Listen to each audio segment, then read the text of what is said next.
তোমাদের সবাইকে সুরজিৎ মানা ক্রিয়েশনস চ্যানেলের পক্ষ থেকে সুস্বাগতম। আশা করি তোমরা সকলে ভালো আছো। আমি তোমাদের জন্য এই ভিডিওটি তুলে ধরছি 2024 সালের থার্ড সামেটিভ ইভ্যালুয়েশন তথা ফাইনাল পরীক্ষার জন্য ক্লাস 5 তথা পঞ্চম শ্রেণী পরিবেশ বিদ্যার একসেট প্রশ্নপত্রের সম্পূর্ণ সমাধান করছি। তার আগে তোমাদের কাছে অনুরোধ, তোমরা ভিডিওটি না দিয়ে পুরোটা দেখো। ভিডিওটি কেমন লাগলো কমেন্ট করে জানিয়ে ভিডিওতে লাইক দাও এবং শেয়ার করো। তোমরা এই প্রশ্নপত্রটি পেয়ে যাবে রায় ও মার্টিনের প্রশ্ন বিচিত্রার 220 নম্বর পেজের সেট নাম্বার 19। স্কুলের নাম Purulia government girls high school. এই স্কুলে যে প্রশ্নপত্রটি রয়েছে সেই প্রশ্নপত্রের সম্পূর্ণ সমাধান করছে। একে দেখে সঠিক উত্তরটি বেছে নিয়ে লেখো। 1.1 দেখে কলকাতায় মানুষ বহন করার জন্য রিক্সার ব্যবহার শুরু হয় 1900 সালে, 1953 সালে, 1914 সালে। সঠিক উত্তরটি হল অপশন গ তে 1914 সালে। 1.2 দেখে ট্রাম চলে কয়লায়, ব্যাটারি দিয়ে, বিদ্যুতে। সঠিক উত্তরটি হল অপশন গ তে বিদ্যুতে। 1.3 দেখে ঝড়, বৃষ্টি, বাতাসে, ঠান্ডা, গরম এসবকে বলা হয় অপশন গ তে আবহাওয়া। 1.4 থেকে আয়লা ঝড় হয়েছিল 2000 অপশন গ তে 9 সালে। 1.5 থেকে সূর্যগ্রহণ সৃষ্টির জন্য দায়ী অপশন খ তে চাঁদ। 1.6 থেকে হ্যালি নামক জ্যোতিষ্কটি হল অপশন খ তে ধূমকেতু। 1.7 থেকে কোনটি শিশুদের মৌলিক অধিকার নয় অপশন গ তে পরিবারের আয়ের জন্য কাজ করা। 1.8 থেকে আসানসোল সমুদ্রপৃষ্ঠ থেকে প্রায় 100 মিটার উঁচুতে অবস্থিত। 1.0 থেকে চাপ, চিলনি, লালি হলো এক ধরনের গাছ, পশু, পাখি। সঠিক উত্তর হল অপশন ক তে গাছ। 1.0 থেকে ধূমকেতু দেখতে বলের মতো, ঝাঁটার মতো, পাহাড়ের মতো। সঠিক উত্তর হল অপশন খ তে ঝাঁটার মতো। 2 থেকে শূন্য স্থান পূরণ করো। 2.1 থেকে বাইক চালানোর নতুন আইন হলো no helmet, no fuel. No fuel. 2.2 থেকে প্রথমে গাছের ড্যাশ শুকিয়ে তার উপর লেখা হতো কাণ্ড। 2.3 থেকে নিজের নাম পরিচয় জানা ও প্রকাশ করা শিশুর একটি ড্যাশ মৌলিক অধিকার।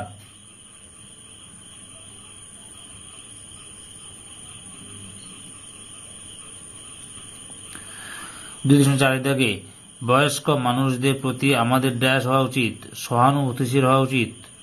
সহানুভূতিশীল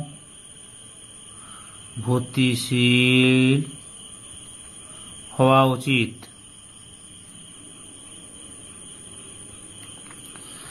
2.5 থেকে সূর্যের আলো ড্যাশ এ ফেলে বিদ্যুৎ প্রবাহ তৈরি করা হয় সৌর প্যানেলে।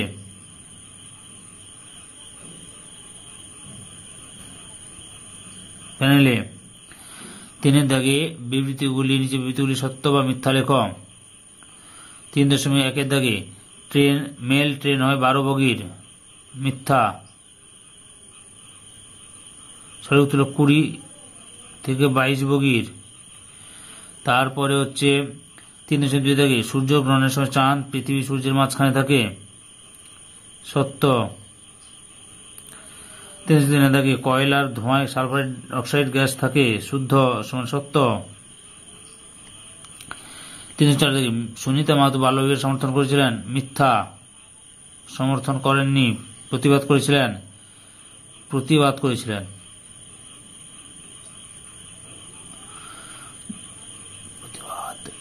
3.5 দাগে সূর্যের পর সবচেয়ে কাছের নক্ষত্রের নাম প্রক্সিমা সেন্টাউরি, সত্য।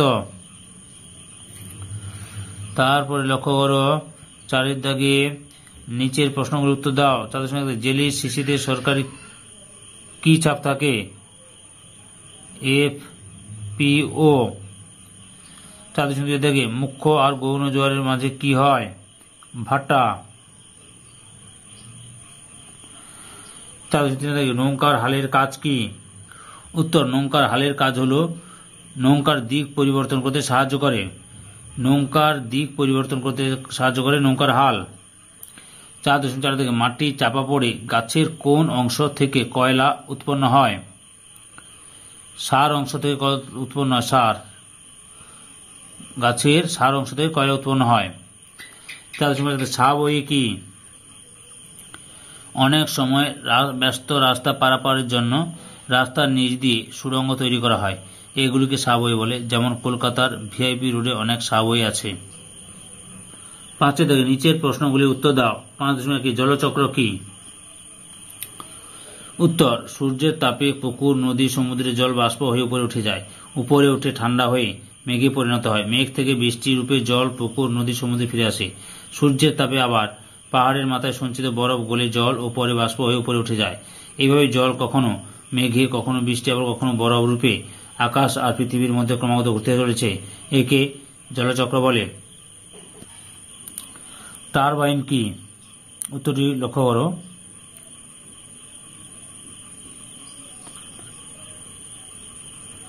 বিদ্যুৎ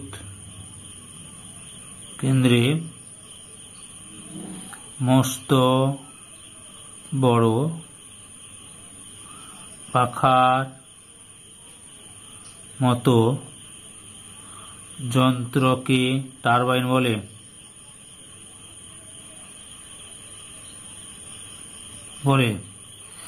আরেকবার বলছি, দেখো, বিদ্যুৎ কেন্দ্রে মস্ত বড় পাখার মতো যন্ত্রকে টারবাইন বলে।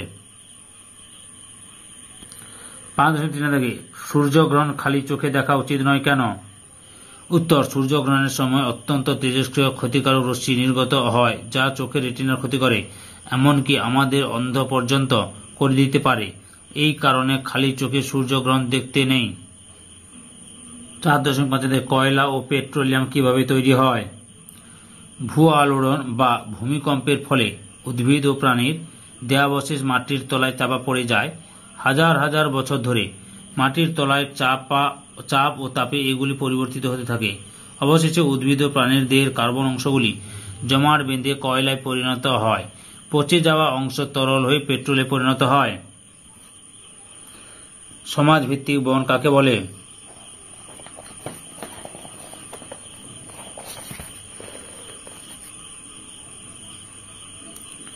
কোনো অঞ্চলে অব্যবহৃত পতিত ও অনুর্বর জমিতে যখন সামাজিক কল্যাণের উদ্দেশ্যে গাছ লাগানো হয় তখন তাকে সমাজভিত্তিক বন বলা হয়।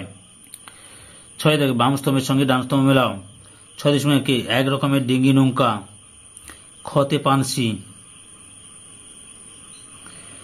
6.2 তুবড়ি বানাতে লাগে। অপশন চতে কাঠকয়লা। 6.3 থেকে সৌধ বা স্থাপত্যের ক্ষতি। ঘতে অ্যাসিড বৃষ্টি। 6.4 দাগে বর্জ্য থেকে তৈরি অপ্রচলিত শক্তি। উঁতে জৈব গ্যাস। 6.5 দাগে ভুটভুটিকে খুব জোরে চালায়। Option diesel engine. 6.6 রাস্তা পারাপার ব্রিজ।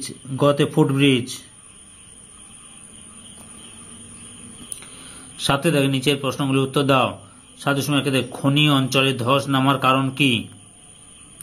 উত্তর, খনি থেকে অধিক পরিমাণে খনিজ সম্পদ যেমন কয়লা তোলা হলে নিচে ফাঁকা হয়ে যায়, ফলে উপরের মাটি অবলম্বন না পেয়ে ধসে পড়ে। কয়লা খনি অঞ্চলে ধসের সমস্যা মোকাবিলা করা যায় কিভাবে? 1 নম্বরে কয়লা খনি অঞ্চলে থাকা গর্তগুলিকে উন্মুক্ত ফেলে না রেখে তাকে বালি কিংবা মাটি দিয়ে ভরাট করতে হবে। 2 নম্বরে কয়লা খনি সংলগ্ন অঞ্চলে প্রচুর পরিমাণে গাছ লাগাতে হবে। 3 নম্বরে কয়লা খনিগুলি থেকে একসঙ্গে অধিক পরিমাণে কয়লা না তুলে কয়লা উত্তোলনের একটি নির্দিষ্ট লক্ষ্যমাত্রা রাখতে হবে। 7.2 থেকে পথ নিরাপত্তা মেনে রাস্তায় বেরোলে তোমার কি কি করা উচিত? 1 নম্বরে গাড়িতে বসার সময় সিট বেল্ট ব্যবহার করব। 2 নম্বরে বাবা মা বা বড় কারোর সঙ্গে মোটর বাইকে চাপলে নিজে হেলমেট পরবো, অন্যকে হেলমেট পরতে বলবো। 3 নম্বরে সিগন্যাল দেখে রাস্তা পার হবো। 4 নম্বরে জেব্রা ক্রসিং করে রাস্তা পার হবো। 5 নম্বরে রাস্তা পারাবারের জন্য ফুটব্রিজ বা সাবওয়ে থাকলে তা ব্যবহার করব। 6 নম্বরে রেলওয়ে ক্রসিং পার হওয়ার সময় সিগন্যাল থেকে পার হবো। সবুজ সিগন্যাল থাকলেও যাত্রীবাহী ট্রেন বা মালগাড়ি চলে যাওয়া পর্যন্ত অপেক্ষা করব। বাসে চড়লে নির্দিষ্ট স্টপেজে ওঠানামা করব। রাস্তায় ফুটপাত দিয়ে হাঁটবো। ফুটপাতহীন রাস্তা বাঁ দিক দিয়ে হাঁটবো। রাস্তায় সদা সতর্ক থাকবো। এই ভিডিও লাস্ট প্রশ্ন অর্থাৎ 7.3 থেকে চিত্রসহ চন্দ্রগ্রহণের ব্যাখ্যা দাও।